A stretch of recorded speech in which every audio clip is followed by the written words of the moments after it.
আকাশবাণী কলকাতা স্থানীয় সংবাদ পড়ছি সুদীপ বসু। লোকসভা নির্বাচনে বাকি দফাগুলির জন্য জমে উঠেছে নির্বাচনী প্রচার। বরিষ্ঠ বিজেপি নেতা অমিত শাহ জনসভা করেছেন শ্রীরামপুর লোকসভা কেন্দ্রের মশাট বাজারে। সভামঞ্চ থেকে রাজ্যের তৃণমূল কংগ্রেস সরকারের কড়া সমালোচনা করেন তিনি। ममता बनर्जी एक रानी हिंसा भ्रष्टाचार तुष्टिकरण जो बंगाल वंदे मातरम बनाया, जिस बंगाल ने जनगणम मन दिया, जिस बंगाल ने आजादी के आंदोलन में प्रमुख भूमिका निभाई, वो बंगाल से राष्ट्रभक्ति को खत्म करने का काम कम्युनिस्ट और तृणमूल कांग्रेस ने किया है।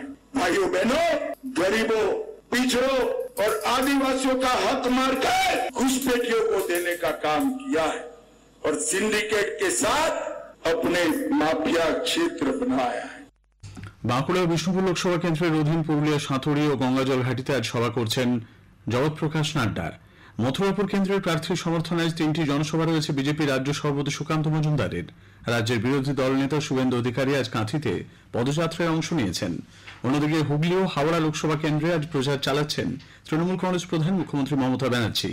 তৃণমূল কংগ্রেসের সাধারণ সম্পাদক অভিষেক ব্যানার্জিরও আজ 2টি প্রচার কর্মসূচি রয়েছে। আরামবাগ লোকসভা কেন্দ্রে জনসভা করার পর ব্যারাকপুরে দলীয় প্রার্থীর সমর্থনে রোড শো করবেন তিনি। রাজ্যের মন্ত্রী ফিরহাদ হাকিম আজ কলকাতা দক্ষিণ আসনে দলীয় প্রার্থীর সমর্থনে চেতলায় রোড শোতে অংশ নেবেন। কংগ্রেস ও বাম দলগুলিও নিজ নিজ প্রার্থীদের সমর্থনে সভা, রোড শো, বাড়ি বাড়ি প্রচারে অংশ নিচ্ছেন। উল্লেখ্য, রাজ্যে 5ম দফায় আগামী সোমবার ভোট নেওয়া হবে বনগাঁ, ব্যারাকপুর, হাওড়া, উলুবেড়িয়া, শ্রীরামপুর, হুগলি ও আরামবাগ এই 7 আসনে। 25শে মে 6ষ্ঠ দফার ভোট হবে 8টি আসন পুরুলিয়া, বাঁকুড়া, বিষ্ণুপুর, মেদিনীপুর, ঝাড়গ্রাম, কাঁথি, তমলুক ও ঘাটালে। এদিকে 7ম দফার জন্য জমা পড়া মনোনয়নপত্রগুলি আজ পরীক্ষা করে দেখা হচ্ছে। প্রার্থীপদ প্রত্যাহারের শেষ দিন আগামী শুক্রবার। এই দফায় দমদম, বসিরহাট, জয়নগর, মথুরাপুর, ডায়মন্ড হারবার, কলকাতা উত্তর ও দক্ষিণ এবং যাদবপুর লোকসভা আসনের পাশাপাশি বরানগর বিধানসভা কেন্দ্রের উপনির্বাচনেও ভোট গ্রহণ আগামী 1 জুন। বহরমপুর লোকসভার ভরতপুর বিধানসভা কেন্দ্রের 8টি বুথে পুনর্নির্বাচন চেয়ে রাজ্যের মুখ্য নির্বাচনী আধিকারিককে চিঠি দিয়েছে কংগ্রেস। প্রদেশ কংগ্রেস সভাপতি সাংসদ অধীর রঞ্জন চৌধুরী জানিয়েছেন, 13 মে ভোট গ্রহণের দিন ভরতপুর বিধানসভার সালারের কুলুড়ির 2টি, শেখপাড়ার 3টি, দোহাপাড়ার 2টি এবং কাজীপাড়ার 1টি বুথে রিগিং, বুথ দখল ও ছাপ্পা ভোটের ঘটনা ঘটে। আগেই তা কমিশনকে জানানো হলেও গতকাল ফের চিঠি দিয়ে পুনর্নির্বাচন চাওয়া হয়েছে বলে অধীরবাবু জানান। রাতের অন্ধকারে তৃণমূল কংগ্রেস আশ্রিত দুষ্কৃতীরা এবং পুলিশ এলাকায় ঢুকে অত্যাচার চালাচ্ছে বলে অভিযোগে সরব হয়েছেন সন্দেশখালীর বেড়ে মজুরের মহিলারা।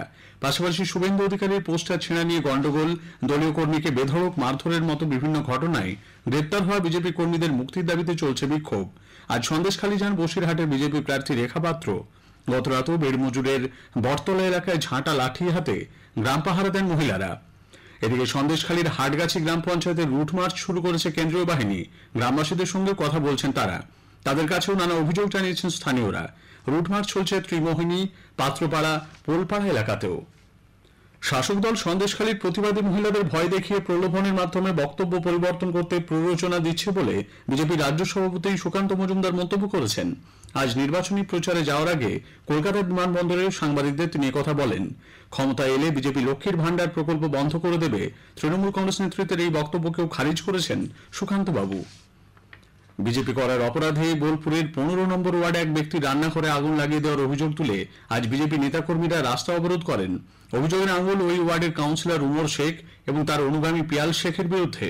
উপস্থিত ছিলেন বোলপুর লোকসভা কেন্দ্রের বিজেপি প্রার্থী প্রিয়া সাহা সহ জেলা নেতৃত্ব।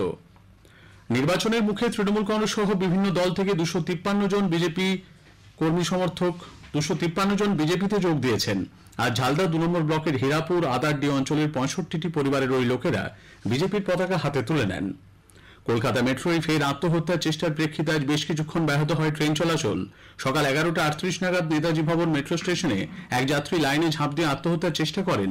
সংক্ষিপ্ত পরিষেবা চলে ময়দান থেকে দক্ষিণেশ্বর এবং মহানায়ক উত্তম কুমার স্টেশন থেকে কবি সুভাষ পর্যন্ত। বেলা 12:38 নাগাদ পরিস্থিতি স্বাভাবিক হয়। এদিকে মেট্রো সম্প্রসারণের সঙ্গে বেসরকারীকরণের আশঙ্কা করছেন কর্মীরা। এই ধরনের প্রয়াসের বিরুদ্ধে আন্দোলন গড়ে তোলার হুঁশিয়ারি দিয়েছেন তারা। স্থানীয় সংবাদ শেষ হলো।